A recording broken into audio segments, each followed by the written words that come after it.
Hello, ladies and gentlemen.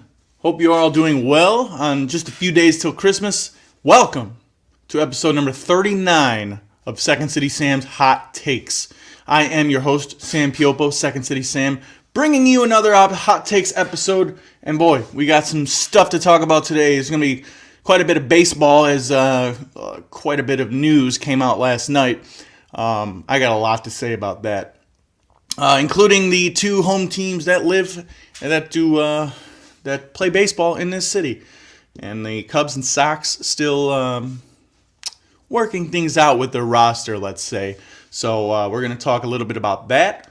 We're going to talk some football as the NFL season comes to a close in just a few weeks. The Bears suffered a devastating loss last week against the Cleveland Browns. We're going to talk a little bit about that.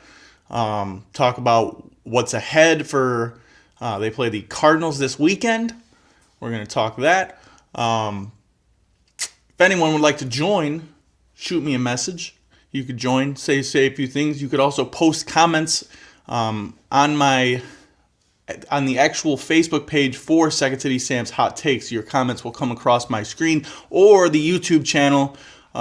Your comments will come across there, and I will answer them as I go as well. So welcome in. We're going to talk some, we're going to talk some Blackhawks. We're going to talk a little bit about professional wrestling as well towards the end. And let's get her going. We're going to kick it off with the obvious news. It's not going to be a long episode today, I don't think. Obviously, things can change with some of the rants that I go through here. But we're going to start off with the news that happened overnight. The Dodgers have acquired Japanese star Yoshinobu Yamamoto, a 12-year, $325 million contract. Now, is anyone really surprised? The Dodgers, I'm going to get a lot of flack for this one. The Dodgers are ruining baseball. And honestly, it's through no fault of their own. They have the money. They're willing to spend it. They're spending it in droves. Obviously, with the signing of Shohei Ohtani, the signing of, they traded for him first. They traded for Tyler Glasnow. Then they signed and extended him as well. And then just last night with the signing of Yoshinobu Yamamoto, the Dodgers are spending big money. And they're ruining baseball, but honestly, it like I said, it's through no fault of their own. I think might receive a lot of flack for this one too. I think baseball needs a salary cap. Because at this point, it's not even fair. Let's be honest with ourselves. The Dodgers are going to win 125 games. They're going to cruise probably to the NLCS as things start to play on my Facebook page here. My apologies. They're going to cruise to the NLCS and probably win a few World Series in there. NLCS. Now, me personally, I hope they fall flat on their ass. But let's be realistic. They're going to be good. They're going to be a powerhouse. They're building a super team. And super teams, in my opinion, are never good. Not good for the sport. Take a look at the NBA. They started it with the Miami Heat when LeBron, Chris Bosh, and Dwayne Wade started the original super team. They won a title. But it wasn't good. I mean, the competition just wasn't really there. And it's going to be the same thing in baseball. Obviously, baseball is a little different. You play a longer season. You play a hot team in the playoffs. Anybody can win. Excuse me. But I don't like it. I think baseball is the last big sport that does not have a salary cap. I think it's time to get with the program here. I mean, it's those who disagree, they're going to say, "Oh, Sam, all the owners of every MLB team is a billionaire. They can afford to build a super team." That's not exactly how it works. In a small market, they don't necessarily have the means or the ability or the the flash or the history or that attracts these big name players. You're telling me if it came down to the Dodgers and the Pittsburgh Pirates, that the Pirates would really stand a chance? The Pirates could have offered Yoshinobu Yamamoto $600 million. Maybe I'm exaggerating. Say $400. And I feel like he's still going to pick the Dodgers. But with a salary cap, even with all the deferrals in Shohei Ohtani's contract, at least there's a salary cap to stop the Dodgers from building this ridiculous team. Let's just take a look at the numbers so far for the Dodgers. In just the last few weeks, they've spent $700 million on Shohei Ohtani. Just last night, $325 million on Yoshinobu Yamamoto. And just a week ago, $136.5 million on Tyler Glasnow. So you're looking at, and just beside, not even looking at Tyler Glasnow, Bobby on Facebook checking in. Bobby says, "Fuck the Dodgers." Yeah, I agree, Bobby. I definitely agree with that. If anybody wants to comment as well on here, go through my Second City Sam Hot Takes page, also the YouTube channel. Your comments will appear on my screen. I'll be able to show them to the world. But let's get back to it. The Dodgers have spent on just Yamamoto and Shohei Ohtani $1.25 billion. And that's just within a few weeks. Tell me how that should be allowed. Obviously, Dodgers fans are on cloud nine right now, and they're gonna give you every single reason possible to make this make sense. But it doesn't. It doesn't. And now, well, why not? Let's go get Cody Bellinger if you're a Dodgers fan. Who else is out there? Go get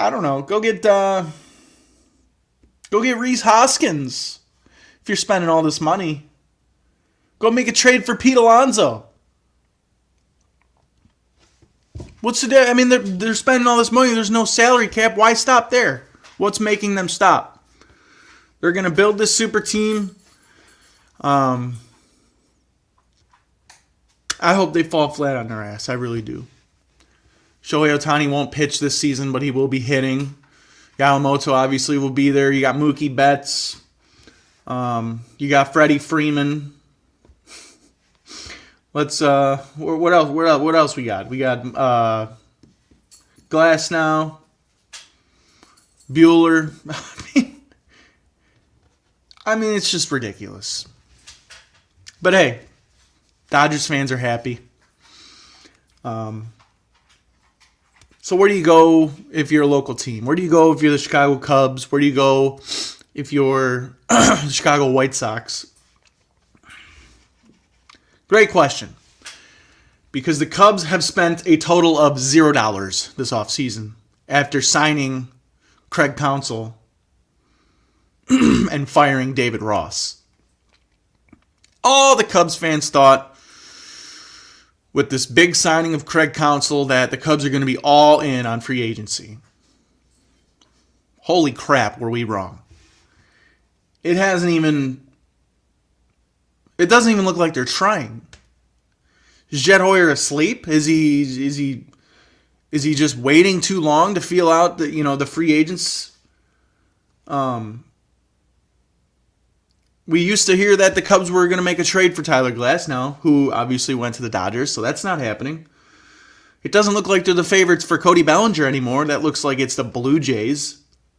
But who knows? According to a few sources, Scott Boras the agent of Cody Bellinger could take the sting all the way to February. I mean, what's really left? Lucas Giolito? You still got Tim Anderson out there. Maybe the White Sox will bring him in. Maybe the Cubs will bring him in, huh? It's a joke right now. The Cubs and the Sox, I mean, we know the Sox don't spend. But for such a high market, it's not fair to the fans. It really isn't. The Cubs have no business not spending. The White Sox have no business not spending. Now everyone's going to go shit on the Dodgers, including myself, while if the Cubs were spending all this money, we probably wouldn't be batting an eye, would we? We'd probably be on cloud nine like Dodgers fans are. Or, for those that love the sport of baseball, can be happy about these signings if you're a fan of the Dodgers, but you could also realize that it's not entirely fair, that it's kind of ruining the game, and that a salary cap should definitely be in place.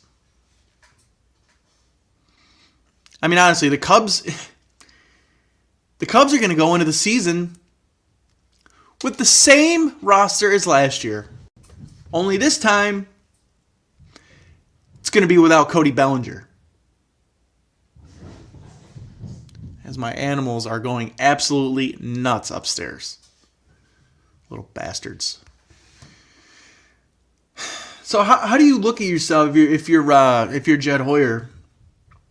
How do you look at your team and say, this is good enough? You missed the playoffs by a game or two last season. Now you're minus Cody Bellinger and Marcus Stroman because you're unlikely to bring him back. Just take a look. Just take a look at I got this list right here from, let's see who posted it. At Clark Met Addison on X. Cubs opening day lineup and rotation as of today. Ian Happ, left field. Nico Horner, second base. Seiya Suzuki, right field. Christopher Morel, designated hitter. Dansby Swanson, shortstop. Yan Gomes, center. Wow, I'm thinking hockey. Catcher. Matt Mervis, first base. Nick Madrigal, third base. And Pete Crow Armstrong at center. Now, with Mervis and Pete Crow Armstrong, you can't expect them to tear it up. They're kids. PCA will come into his first full season if the Cubs don't sign a free agent to play center or first. Matt Mervis only played about a month last season before getting sent back down because he stunk. So that's an ugly lineup. Especially if Ian Happ doesn't have a great season again. If Dansby Swanson wants to strike out like nobody's business again. Nick Madrigal. Great utility player. Don't mind having him on the team at all. But he should not be your starting third baseman. Definitely not. Let's look at the rotation. You got Justin Seal. Cool. You got Jameson Taillon. He needs a rebound season. I think he'll have one. You got Kyle Hendricks, who's getting older. You got Javier Assad, who would probably be your fourth starter. And number 5, you have Jordan Wicks. And at the end of this tweet, X post, he writes, 69 wins. Hard to disagree. Hard to disagree. I mean, that's not a winning ball club. If you're Jed Hoyer, something has to be done. Something. You got to sign. You got to make. You got to make a pitching splash. I mean, there's not a whole lot out there anymore. Stroman, Giolito, make a trade for Dylan Cease. I don't know. Love to have Dylan Cease back on the north side. Make a trade for Rhys Hoskins. Make a trade for Pete Alonso. Not a trade for Rhys Hoskins. He is a free agent. But the Cubs have to do something. Something has to be done. Moving over to the south side, it's going to be ugly over there. I mean, who do you really have to look forward to there? Tim Anderson's gone. You're thinking about trading Dylan Cease, although it would take, according to John Heyman, who was on 670 The Score, it would take, quote, a haul for Dylan Cease. Said 4 of the team's top 10 prospects is definitely in play. That is blasphemy. Oh, and highlighted teams that may be interested: the Orioles, the Reds, and the Dodgers. So there you go. What's stopping the Dodgers? What's stopping them? Nothing. Nobody. But, I mean, that's for real. The White Sox, I don't know if they're going into a rebuild. I don't know what the expectation is, because you're really just going into the season with a run it back mentality, and that's without possibly Dylan Cease. That's without Giolito. Obviously, he's not going to come back. Who's going to pitch? At this point, if you trade Dylan Cease, you may as well just call it a rebuild.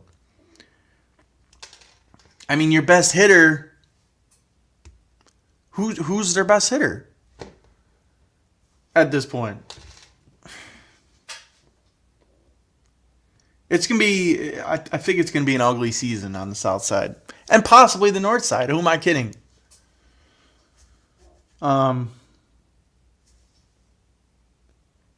According to the GM, everybody was on the table to be traded. So how can you not call that a rebuild? At this point for the White Sox, I don't know if they make any big moves. Matter of fact, it's probably totally unlikely that they make big moves. They still have questions. Obviously Cease. You still got questions with Michael Kopech heading into year, 4, 5 now? He hasn't shown to be much of anything besides a 4 or 5 starter, which, it's not a bad thing to have, but, the trade with, I believe, Boston, you expected to get a possible ace out of Michael Kopech. You have I can never pronounce this guy's name. Touki Toussaint.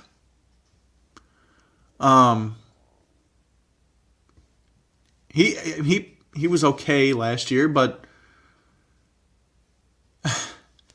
it's gonna be ugly for both sides of town, I think. Unless something changes.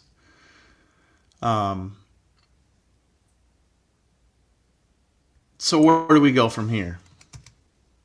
Let me just put this up for you. Bam! Ticker. Looking into the season, I don't think either team is necessarily looking to win at this point. But just for fun, let's take a look at the free agent spending this winter by each team. The Dodgers, as of last night, spent $1.25 billion. The Phillies, $172 million. The Diamondbacks, $122 million. The Giants, $113 million. The Royals, $105 million. The Cardinals, $99. The Reds, $87. The Tigers, $42.75.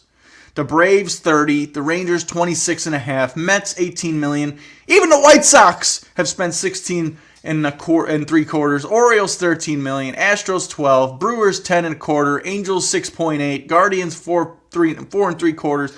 Nationals, $4.25. Pirates, $3.2. A's, $1.5. Rays, $1.1. Red Sox, $1 million.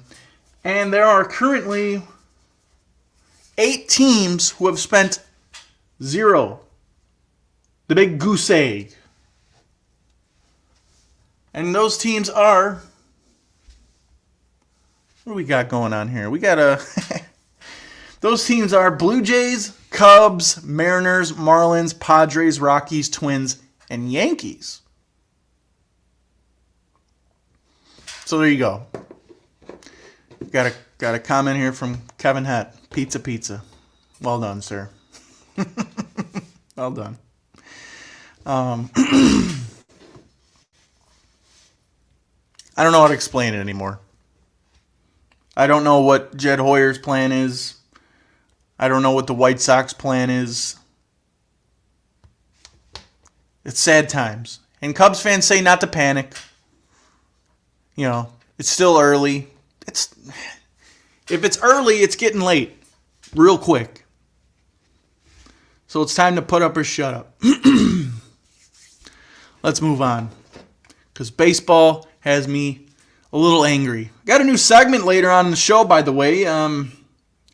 Not going to tell you the name of it yet. It's a surprise. But the title might give you a hint.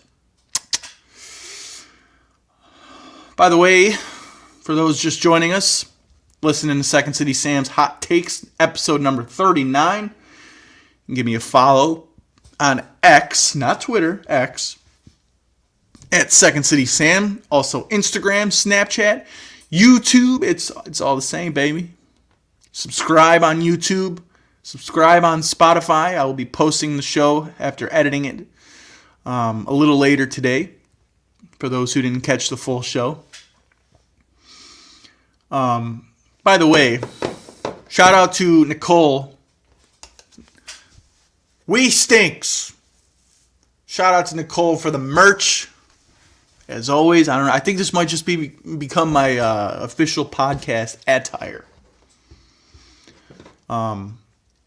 Nicole has a lot of cool clothes that she does. She did this for me, a customized, just because I asked her for it. But check out Puddles and Polly Apparel on Facebook. Give it a like. Check out some of the stuff she does there. Cool stuff. Cool merch. Check it out. We're moving on, though. Let's talk some football. The Chicago Bears. The Bears. They lost, surprise, surprise, last week after playing a pretty good game, 20-17 against the Cleveland Browns. What do you want me to say here? They blew lead. Justin Fields wasn't particularly great. 19 of 40, 166 yards, 1 touchdown, 2 interceptions. The second interception was the last play on a Hail Mary, so you can't really do nothing about that. But in all reality, the Bears, once again, as I tap my mic accidentally, the Bears won the turnover battle, and they somehow lose the game. I think that's got to be the 3rd time this season that has happened, and that's hard to do. Usually when you win the turnover battle, you win the game. Cole Kmet had a touchdown catch. Tremaine Edmonds had one of the picks, returned it for a 45-yard touchdown. I mean, what are you going to say? Total yards, obviously, if you take a look at that, the Bears were in the negatives for 377 to 236. They outran the Browns, so that's good, I guess. It's just a matter of this team not being able to finish games at this point. And some of the ways that they lose these games are just wow. Like it's amazing. Justin Fields during the game threw a beautiful ball to Robert Tonyan, a bomb towards Robert Tonyan. Went right through his hands. It was a sure 6 too. It's just the stuff that can't happen. Even the Hail Mary at the end of the game, it landed in Darnell Mooney's lap after a deflection, and somehow, some way, it turns into an interception. It's the Bears find ways to lose, even when they play well. Obviously, the questions still remain with Justin Fields. What's going to happen? What's going to happen after the season? Bears currently own the number 1 pick from the Carolina Panthers because they are awful. Although they just won a game last week or the week before. As my cat is making a ton of noise over there. Don't get animals. They're great, but if you're trying to concentrate on something, it's not a good thing to have. What was I just saying? Oh, yeah, Justin Fields. At this point, what do you do if you're Ryan Poles? Because the options right now, to me, point in favor of trading Justin Fields and drafting that punk out of USC, Caleb Williams. But then, who knows? Justin Fields will come out this Sunday, throw for 350 yards, 4 touchdown passes, and change the question. Or change the answer, I should say. Justin Fields doesn't seem to be too worried. He's saying that he gives his all, and that's pretty much all he can control. He did say that he loves it here. He loves the fans. He loves the city of Chicago. He loves everything about it. His time here has been great. It's been amazing, quotes Justin Fields. But here's the deal. The Bears are damned if they do and damned if they don't. They really are. I was listening to a take that Colin Cowherd had just the other day, and I'm going to play it in the mic. I don't know if it'll work. I'm still messing around with this StreamYard stuff. I don't have the video up currently, but actually I could try to pull it up. But there's a point that Justin Fields that Colin makes that really makes you think. And I'm going to pull it up for you here. For those that are listening. I honestly don't know.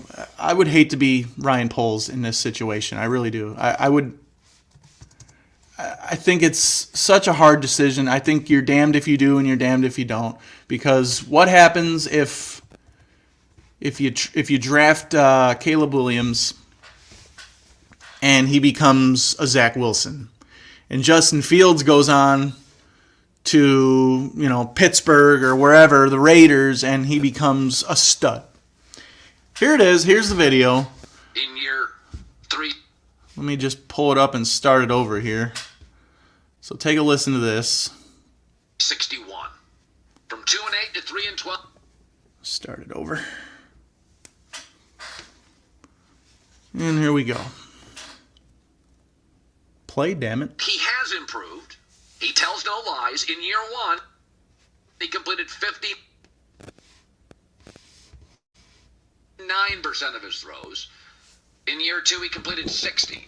In year 3, 61. From 2-8 to 3-12 to 3-7. His touchdown to interception ratio is better, so is his passer rating. But this year it's 85.6. Last year it was 85.2. He has slightly improved. But Lamar Jackson, Josh Allen, Jalen Hurts exploded as they grew. They were tech stocks. This is like a 401k. We keep getting promised, hey, just wait. Someday you'll be rich. People don't have time to wait. Every quarterback who's special in this league showed us something by year 3. Mahomes, Lamar, Burrow, Herbert, Allen, Dak, Russell Wilson, Trevor Lawrence, every one of them. The returns on the investment to this point aren't there. And the improvement's gradual. And people can say, well, the organization has poor ownership and the wrong coach. Kyler Murray says, hold my beer. First 3 years, he'd been a Pro Bowler twice. Year 3 led him to the playoffs. Arizona's arguably the worst run team in the league. Matt Stafford was hurt in year 2. Year 3 in the NFL, he led the beleaguered Lions to the playoffs. Both Kyler Murray and Matt Stafford are the word I use often, overcomers. Well, Colin, there's been injuries. Same with Tua. Year 3, he led the NFL in passer rating. Bad coach, bad owner, bad culture, some injuries, bad O-line. Joe Burrow had the lowest rated offensive line and got his team to the Super Bowl. Justin Herbert, as a rookie, had the lowest rated offensive line, 32nd in the NFL, and set rookie passing records. The O-line for the Bears just isn't that bad. Their tackles are pretty good. They've got a number 1 receiver and a number 1 tight end. Their defense in the last 6 weeks is really good, really solid. Backs are okay. Even have a number 2 running back. Don't have to love the coach, but did you love Cliff Kingsbury? So there you go. That's Colin Cowherd's take on Justin Fields. And hard to disagree, man. The stats are the stats. I know as Bears fans, we see a lot more than Colin does, and we see the detail and everything. But I mean, let's be honest with ourselves here. Has the progression of Justin Fields been good enough to say, hey, this is our guy for the future. This is a guy that's going to get us to the promised land? I don't know. Luckily, that's not for me to decide. But there's a fair point that you could make, is that Justin Fields would need to be paid sooner than if you drafted Caleb Williams. You pay Justin Fields whatever amount of money that maybe he's earned, maybe he hasn't, but you draft Caleb Williams, and then you get 4 years at least of paying him on a rookie contract. Obviously, you get the 50-year option as well if you choose to use it. So I've heard that argument used. But as my good buddy Josh Lopez likes to say, Bears fans aren't qualified. Bears fans aren't qualified to speak on what a good quarterback is. We don't know. We haven't seen it. We haven't had it. So who am I to say? I can have an opinion, and I do have an opinion. I think Justin Fields is good enough to win playoff games and get to a Super Bowl with a team around him. I don't think Justin Fields is in the top tiers of quarterbacks in this league. I don't. At least not yet. And maybe his progression will take him there. I don't know. That's not... Again, I can't handle his progression. We're just fans. We sit here, we bitch about it, we talk about it, and, we're there for every game no matter what. Got a couple comments here. David Garcia says Dodgers are taking it next year. Yeah, you're probably right, dude. You're probably right. I'm not going to argue against it, but I hope they don't. Also, that's right, Josh. We stinks, buddy. We stinks. Get your merch. We stinks. That's Chicago, baby. But yeah, Bears fans aren't qualified to talk or to even guess on what a good quarterback is. We haven't seen it. Who knows if we'll ever have it?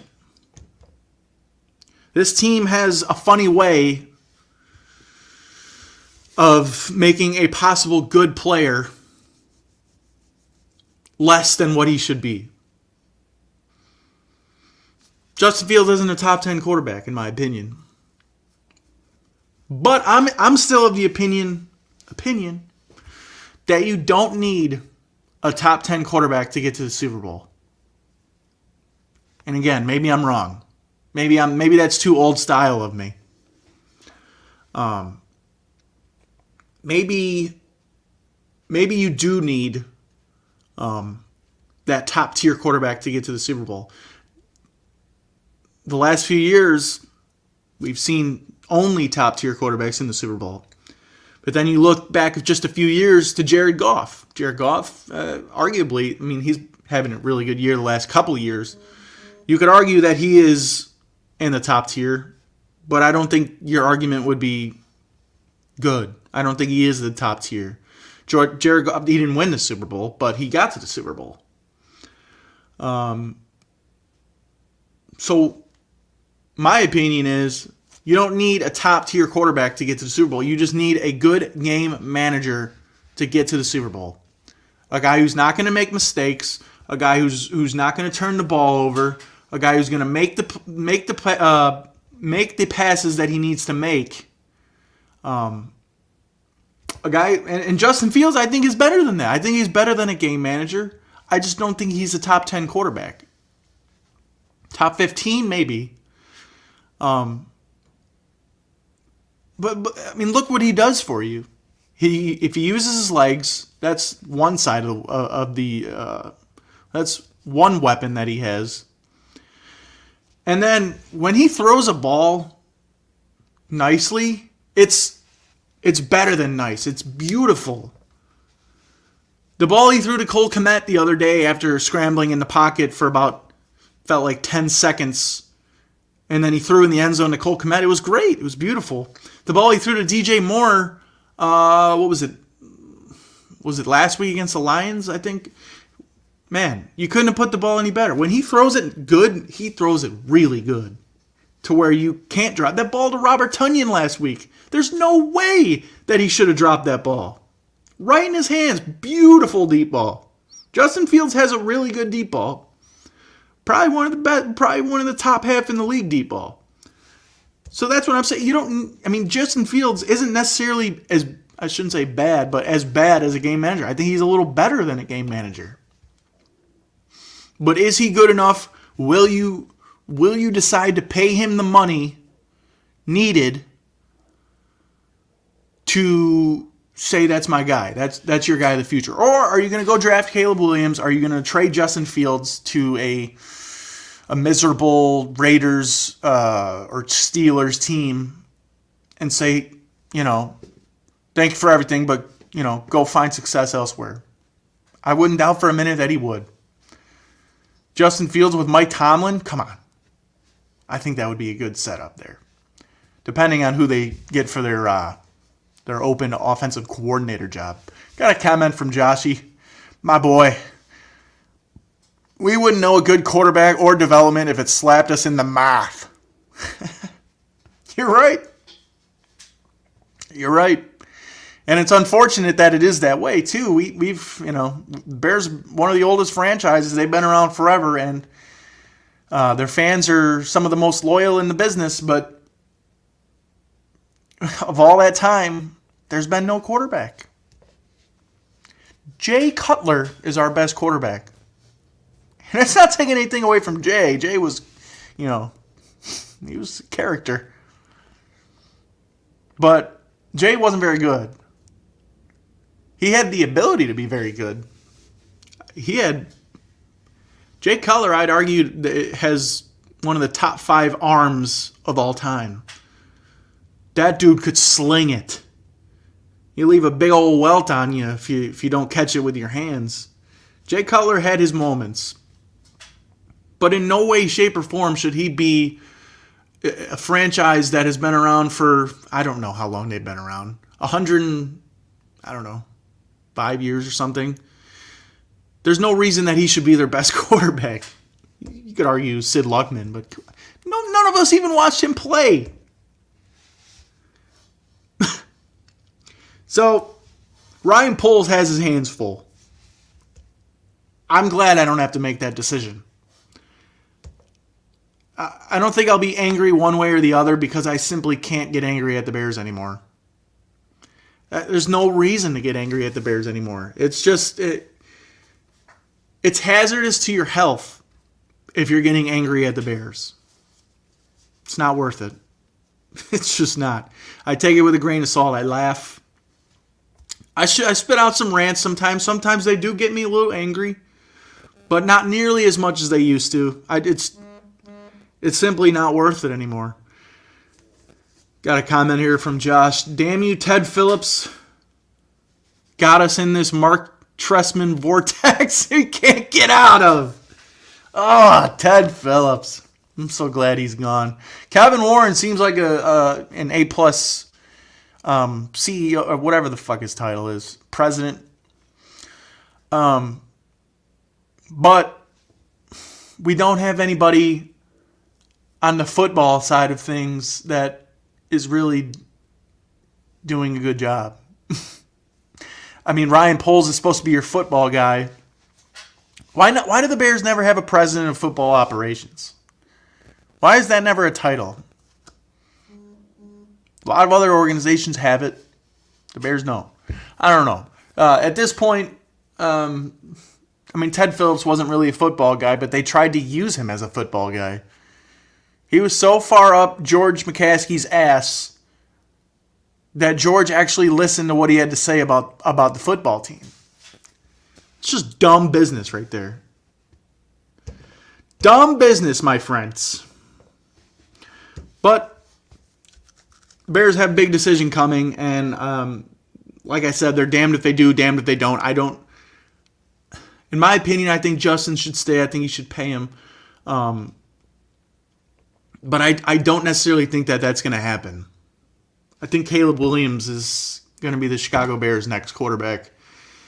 And I'm going to have to try to forgive him for painting "fuck Notre Dame" on his little fingernails there just a couple of years ago, like a little bitch.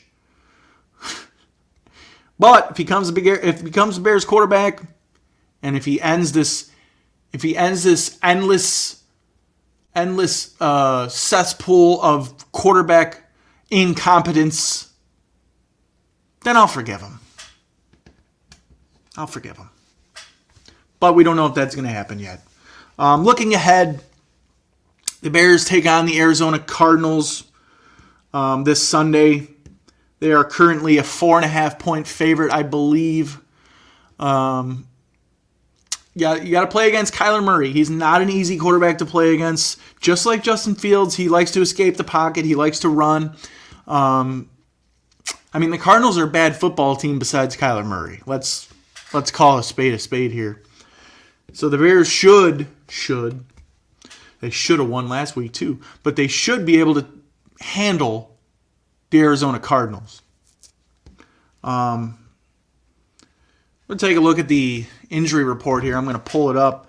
I don't know how healthy exactly the Bears are. Here it is right here. Let me pull it up for you. If my phone will load. Looking at the Bears injury report as of yesterday, I believe. No, this is today. No. Yeah, it's yesterday. As of yesterday, Dante Foreman was a non-participant in practice for personal reasons. Tevin Jenkins did not participate because of a concussion. I don't know if he's going to be cleared in time, so that could be trouble. Tevin Jenkins has been arguably our best offensive lineman all season. Let's see. Jalen Jones is limited with a calf. Cole Kmet, quadricep, limited. Mercedes Lewis did not participate. Darnell Mooney is a full participant. Aquanamia St. Brown and Noah Sewell did not participate. They'll likely be out.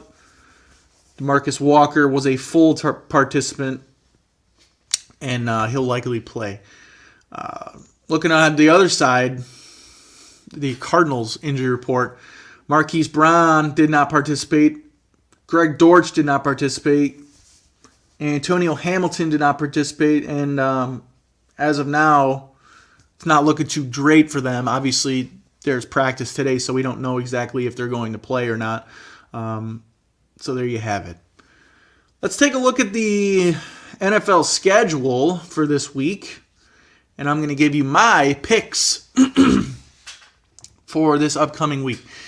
Again, if you want to comment your picks, you disagree with some of mine, shoot me a comment on the Second City Sam Facebook page or the Second City Sam YouTube page, and I will read it aloud and show your comment on the screen, and we can have a good old-fashioned debate. Let's see, there's actually some Saturday football I forgot about tomorrow. Actually, let's start with a Thursday night game. Yesterday, the Rams defeated the Saints 30-22. I called that one correctly.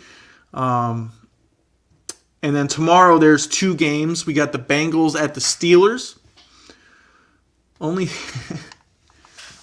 pick I got from Josh, he says, the only pick I got is that Mike Lombardi is a clown. Is he your clown of the week, though? I didn't get a chance to listen to your show yet. I'm going to be interested to see who the clown of the week is this week. For those of you listening to the show as well, if you're looking for a top-notch wrestling podcast, it's not even just a wrestling podcast. Josh likes to talk about everything from mental health to wrestling to sports. Give it a listen. The Hoots Podcast. It's a great podcast. It's the number one podcast in the world. And he says, I'm going to love What the Hell is Wrong with AEW this week. I'm sure I will, Josh. I caught a little bit of Dynamite on the other day, so I'm curious to see what you got for us this week. Also, not only is he the best podcast in the world, but he is also the best segment in the world with What the Hell is Wrong with AEW. You may think it's just an AEW hate segment. It's not. Josh also comments on the stuff that he actually enjoyed throughout the week of AEW programming. It just so happens that there happens to be a lot of bullshit on each episode of AEW programming. So give the Hoots Podcast a listen. I will greatly appreciate it. Josh will greatly appreciate it. And let's get to these picks, shall we? Join me if you'd like. Bengals Steelers tomorrow. I got the Bengals winning this game. The Steelers seem to be in a free fall. Josh Browning has been pretty good, believe it or not, in relief for Joe Burrow, who's out for the season. I got the Bengals winning this game. Bills versus Chargers. You want to talk about a downfall. Holy hell. I went from thinking that the Chargers were going to be a playoff team this year to, holy shit, they just fired their coach and GM. I got the Bills winning this game. I know. Usually there's like a boost of energy after your coach gets fired from the team, but I don't see it. There's no reason they should be this bad with the defense, the defensive names that they have. But they gave up 63 points to the Raiders, man. They're bad. I feel bad for Khalil Mack. I really do. I got the Bills winning this game. Bills seem to be on the up and up. So that might be another blowout. Commanders Jets. Oh boy. You want to talk about head coaches on the hot seat? Ron Rivera is his seat is burning right now. His ass is on fire. I love Ron Rivera. I would love I shouldn't say that. If he got fired, I would love a return to the Bears for defensive coordinator. Oh, would that be good? I got the Commanders winning this game as an underdog to the Jets.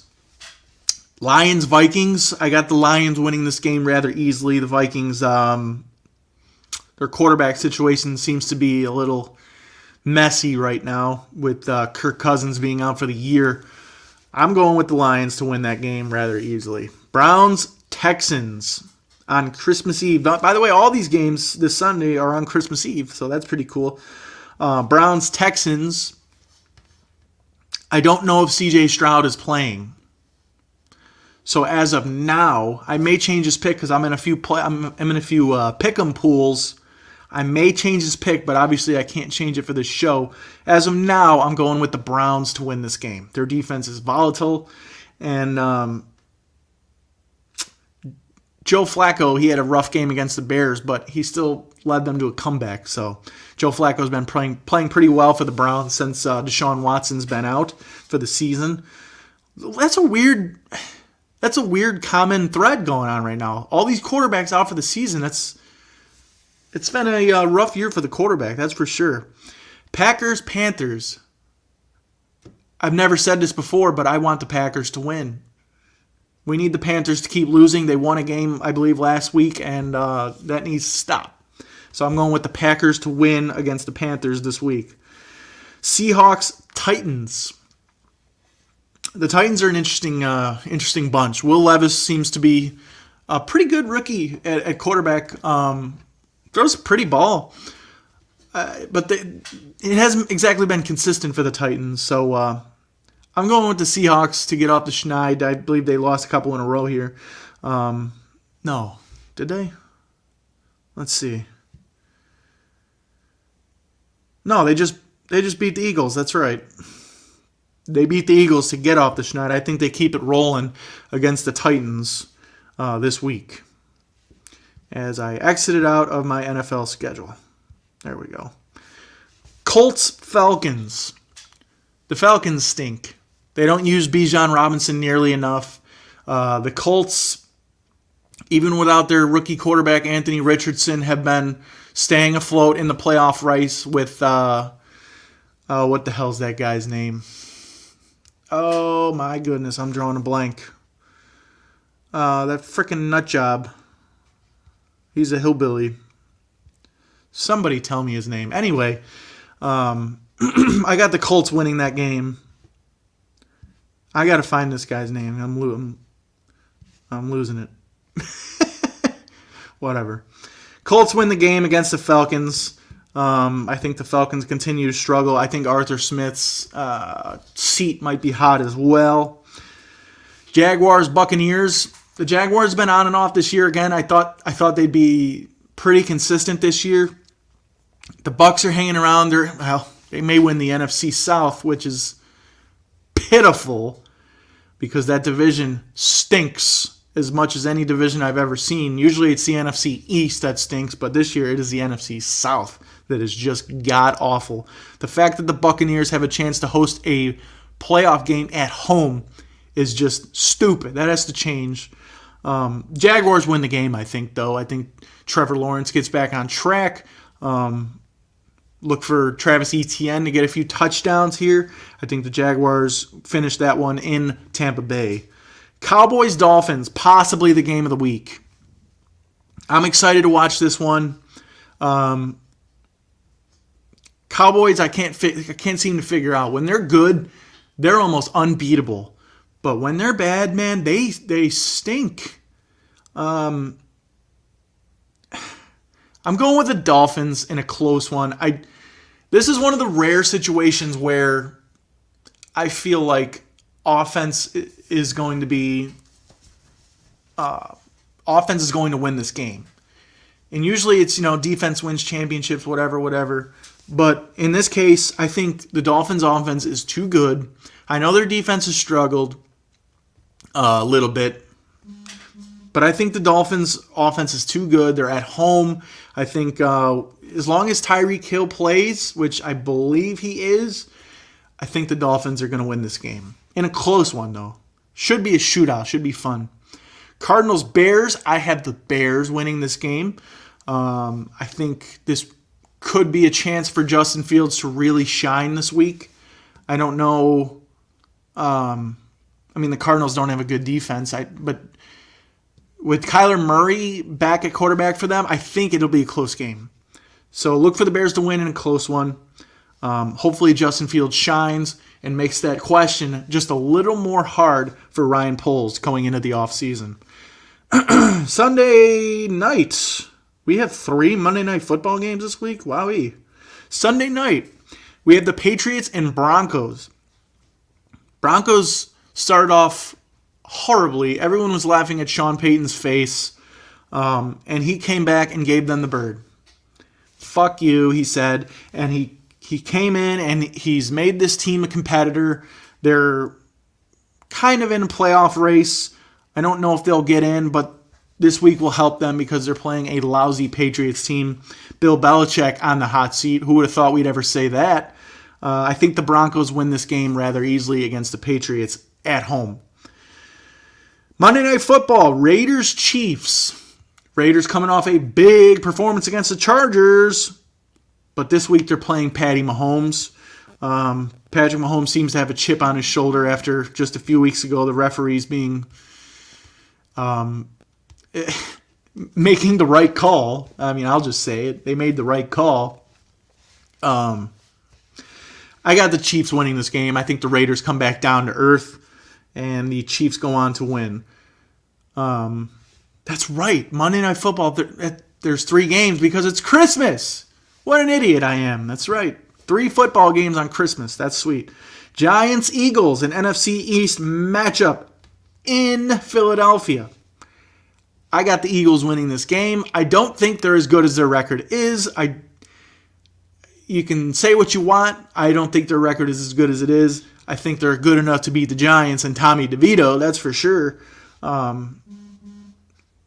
So Eagles win at home against the Giants. And lastly, another possible game of the week.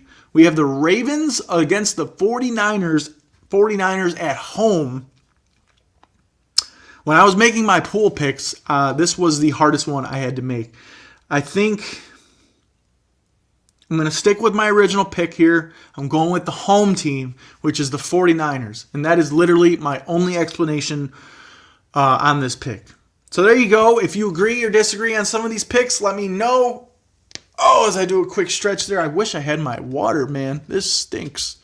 Matter of fact, I'm going to take a quick 30-second time out here. And I'm going to go grab some water because your boy is thirsty for some water.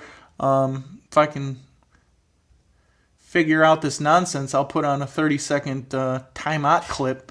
And I will be right back.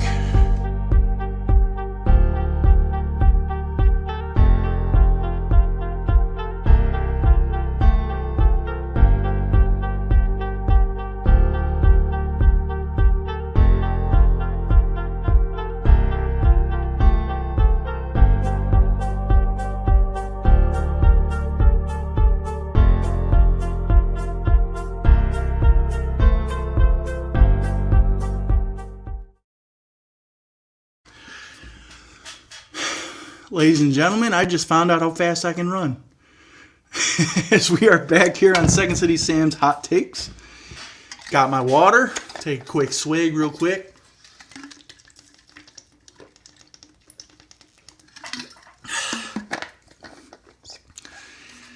Got them hot pipes, ladies and germs. All right. So looking ahead here, I want to talk a little bit. We're keeping football here. We're going to talk a little bit about the college football playoff. I don't know if I'll get a show in before New Year's.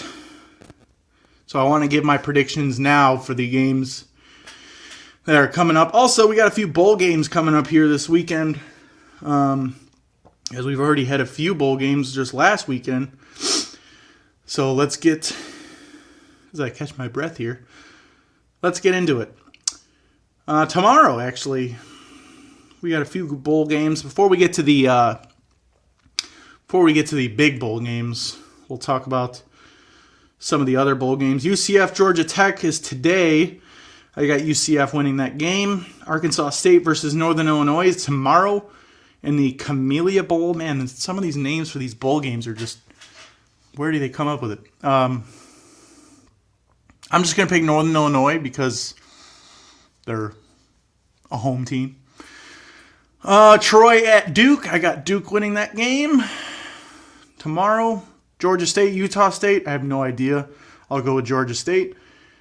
JMU versus Air Force tomorrow. I got James Madison winning that game. Air Force was pretty good this year, but they came back down to earth late in the season. Utah versus Northwestern is tomorrow. That should be a fun game. Northwestern played their ass off all year. I'm happy that they wound up having the year that they had after a 1-11 season, and the coach controversy with Pat Fitzgerald. They've really come a long way. I don't think they're going to win the bowl game. I think Utah wins. But I would love to be I would love to be wrong about it, I should say. All right, that's enough of the bowl games for now. Let's look ahead here to, well, yeah, let's do all these predictions here for the more relevant bowl games before I get to the big ones here. Continuing on with Louisville versus USC. I don't think Caleb Williams is playing, so I'll take Louisville to win that game. USC kind of stunk this year. Texas A&M versus Oklahoma State. I think I'll take Texas A&M in an upset. Rutgers versus Miami. I'll take Miami. NC State versus Kansas State. I'll take NC State. Arizona versus Oklahoma. I'll take Oklahoma. No Dylan Gabriel. I don't know. I'll take Oklahoma just for the hell of it. Oregon State versus Notre Dame. I think you know who I'm picking here. I don't even know who's going to play quarterback, but I'm taking Notre Dame. The hell with it. Why not? Missouri versus Ohio State. That should be a really, really good game. Let's be real here. Most of these bowl games are just for fun. Half the quarterbacks that played all season aren't even going to play. So I'll take Ohio State, even though there's not going to be any Kyle McCord. I don't know who their backup is, but we're going to find out who. Mississippi versus Penn State. I got Penn State winning that one against Ole Miss in a close one. Auburn versus Maryland. I'll take Auburn. Georgia versus Florida State. There's been a lot of rumors that Georgia's like trying to, I don't know, leave the ACC or some shit because they're so upset about not being in the Final Four. I don't blame them, man. They went undefeated, ACC championship. They lose their quarterback and they get penalized for it. That's nonsense to me. I'm taking Georgia to win the game. I still think they're better than probably two of the teams in the Final Four. So I think Georgia wins this game. Wisconsin, LSU. I got LSU. Liberty, Oregon. I got Oregon. Iowa, Tennessee. Iowa can't score. I'll take Tennessee. And finally, let's get to the big games. The Rose Bowl game. Alabama versus Michigan on New Year's Day. It's going to be a fun one. Probably the top game of the day. Sorry, Nicole. I got Alabama winning this game. I got a lot of Michigan fan friends. I hate Michigan. But don't worry, Michigan fans. I'm not being biased because I hate Alabama too. I just think that Alabama, since they got in by the skin of their teeth, is now going to go all the way and win the damn thing. Just because that's Alabama, man. Nick Saban, he's big in these moments. And I can't see him losing. I think it'll be a great game. I think it'll be a close game. Could be high scoring. I will say 38-35 Alabama wins. And nightcap, we got Texas, number 3, versus Washington, number 2. It's going to be a big one. People have been doubting Washington all year. Michael Penix Jr. has proved them all wrong week after week. Was in the Heisman race. And I think Washington pulls it out. And I think it'll be Alabama versus Washington. And I'll leave it at that because I'm probably going to have a show before that game gets played. So I'll leave my prediction for them. We're going to switch gears here quickly. I don't want to take up all of your Friday afternoon. By the way, it's great to be off of work, man. 5 days off. It's going to be great. That's why I've been able to do this show this morning, this afternoon, instead of later at night when I got off of work. Just want to give you a quick update on the Blackhawks. They're not good. Connor Bedard is proving to be a special player. With he's not been scoring a ton of goals lately, but he's assisting on a lot of them. And the Blackhawks just recently beat the Colorado Avalanche. They've been riddled with injuries. They're dealing with a lot of stuff this year, and they still come out and play hard, make a game out of it. They don't have a great defense. They don't have the best goaltending. They don't score a ton of goals, but the Blackhawks are fighting hard. And I believe they play tonight. Yes, they do. They play Montreal tonight. And looking at their record, they're last in the entire NHL. Nope, San Jose is last, tied for last with the Hawks. The Hawks are 10-20-1. So it's not been pretty. It's not going to be pretty for the rest of the year. Just enjoy watching the kids, see how they progress, and hopefully you get a couple fun wins along the way. That's really all I got for the Blackhawks this week. Before I get into any wrestling, which I'm not going to take up a ton of your time in wrestling, I'm not fully up to date, but I want to introduce a new segment.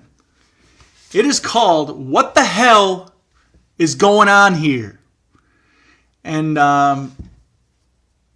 why don't we get it started with Vince Lombardi, shall we?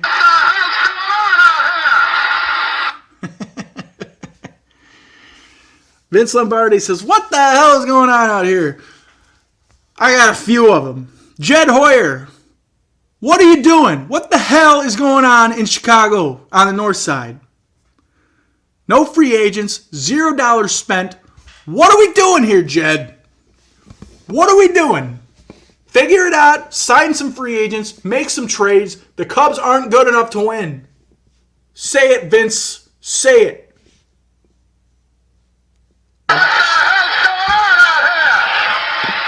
Second, we got the Chicago Bulls. I don't talk basketball. I don't know a ton of basketball, but I know enough to say this. Chicago Bulls, what the hell is going on out there? 8-3 since Zach LaVine's been out. Among these trade rumors going on, I think the Bulls should let him go.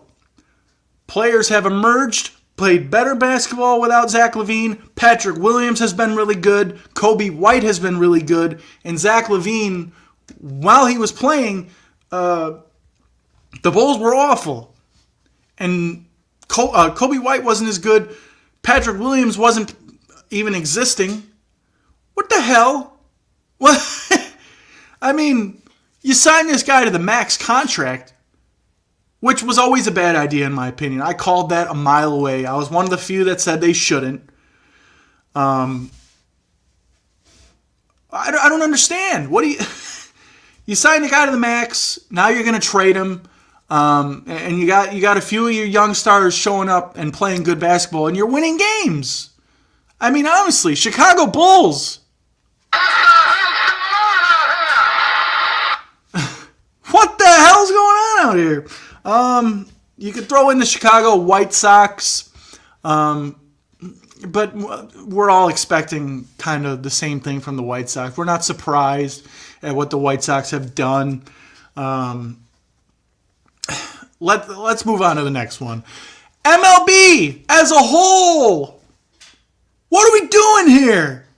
Salary cap. We need a salary cap now, not later, now. The Dodgers have taken full control of no salary cap. They've spent over $1 billion in just 3 weeks, and now the MLB has no chance. They're ruining the game. They're going to make it less fun for people to watch. The Dodgers are going to win 125 games, go all the way to the World Series, and win. Unless they don't. So, honestly, give me a salary cap. Figure it out. Hey, MLB.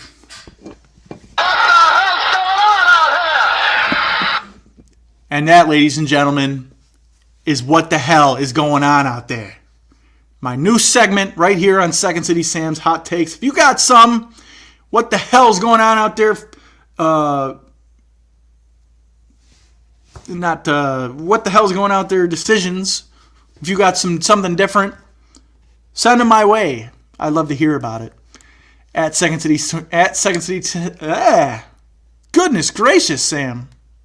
At Second City Sam on X. Tweet. Moving on here, final segment of the show. Professional wrestling. Not a ton to talk about. Haven't been totally up to date. The Royal Rumble's shaping up to be quite a show. They haven't announced any matches yet, but I love what they're doing, setting the seeds for this CM Punk and Seth Rollins feud. I think it's going to main event WrestleMania Night 1. I think CM Punk wins the Royal Rumble as of now. Obviously, it's very early. Still a month to go. Well, actually, not even a full month to go. We're in the thick of it now, boys and girls. Let's see what else we got here. I didn't watch the full episode of Dynamite, so I got to listen to Josh's podcast and hear his "What the hell is wrong with AEW" segment. But new tag team champions on the women's division, Kaden Carter and Katana Chance defeated Chelsea Green and Piper Niven. That was a cool match. I think that is long overdue because Katana Chance and Kaden Carter are an actual tag team, and you don't really have those in the women's division. They were tag team in NXT. They won the championships there. They brought them up to the main roster, and they're still a tag team. They finally win the titles. I think it's a good thing to have an actual tag team win the titles instead of just two women thrown together as a team. That's kind of how it's been since the titles have become a thing. So hopefully this could influence WWE to create actual women's tag teams instead of just throwing women together for the hell of it to try to win these titles. I think they could do better than that. I mean, the titles have never really meant anything anyway, but that's the whole problem, honestly. You got to have your titles mean something, and right now those are the most meaningless titles in the company. So hopefully Katana Chance and Kaden Carter can make those titles mean something and do some good stuff with it. Hopefully, I mean, their tag finisher is a lot of fun if they connect on it. It's kind of a little sloppy, but good nonetheless. Let's talk about, what else are we talking about? The Creed brothers. Damn. Those guys are super good. I've watched them on NXT. I've watched them on the main roster, and I think they're going to be one of the top tag teams for the next 10 years in WWE. Excuse me. The Creed brothers are really good. I think Julius Creed has a ton of potential as a single star someday. I don't know if he'll ever get there, just for the fact that I think the Creed brothers are going to be like a super popular tag team. So we'll see what happens. What else we got? I'm always drawing a blank on wrestling. Excuse me. Only because I watched the show on Monday and then I missed NXT on Tuesday, and so it's a 4 days in between shows. So I watched a little bit of Dynamite on Wednesday, but nothing really to talk about there. Roman Reigns and Randy Orton seems to be heating up. That'll be fun for the Rumble. I'm sure that's the match that's going to happen. I don't think it became official yet. I could be wrong there. The return of AJ Styles. That was really cool. AJ Styles came back. He's jacked to the gills. Gets rid of the bloodline, all that. Gets him out of the ring. And then turns on LA Knight. There you go. That could be fun. LA Knight versus AJ Styles. That should be a good little snacky cake feud right there. So that's something. That's really all I got, ladies and gentlemen. Don't want to keep you anymore. I know it's Christmas time. So as I like to say Merry Christmas. Maybe you celebrate something else, but I will say Merry Christmas to you and yours. I hope you guys enjoy your holiday. Having a New Year's party, so that'll be fun here at Casa de Piopo.